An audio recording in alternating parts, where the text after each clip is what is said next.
Hi, welcome back to the Advocacy Update. I'm Jen Goodale, and today we have Mark Belinsky here to give us an update on the Major Richard Starr Act.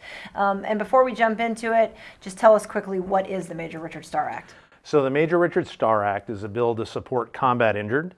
Currently, our combat injured who are forced to medically retire, no fault of their own, injured in combat. When they're medically retired, their retirement pay is reduced for every dollar of VA disability they receive. And it's a really unfair offset. Some of them are hurt so badly, nearly all of their medical retirement pay is reduced, which they earn for years of service and great achieved. And so the Starr Act is widely bipartisan and very popular. We are nearing the end of the 118th Congress, and we haven't seen much movement beyond 3/4 of Congress supporting this bill. So what's the latest update? So right now, Congress is on recess, and all of the lawmakers are in their home states and districts, and they're really focused on the campaign trail. And the Starr Act is kind of waiting for its shot for a vote in the Senate. So it's very unusual. Over 60 senators have committed to a yes vote for an amendment to the NDAA and signing on as an amendment.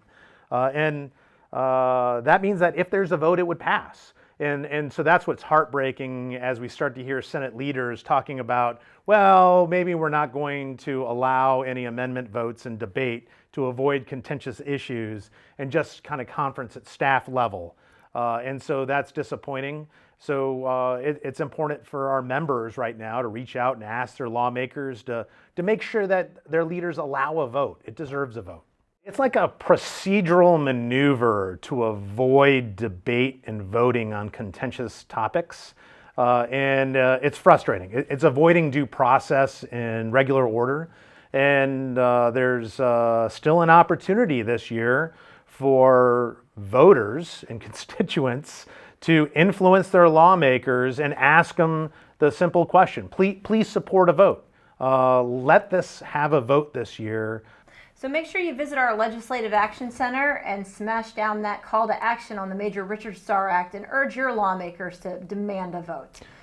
I think the other thing that's important is as lawmakers are out in their home states and districts, if you get a chance, go to those town halls or those campaign meetings and make your voice heard. They want to hear from you, and ask them to make sure they allow a vote on the Major Richard Starr Act. Because it's an election year and your voice matters more than ever. Thanks for tuning in, and we will see you next week.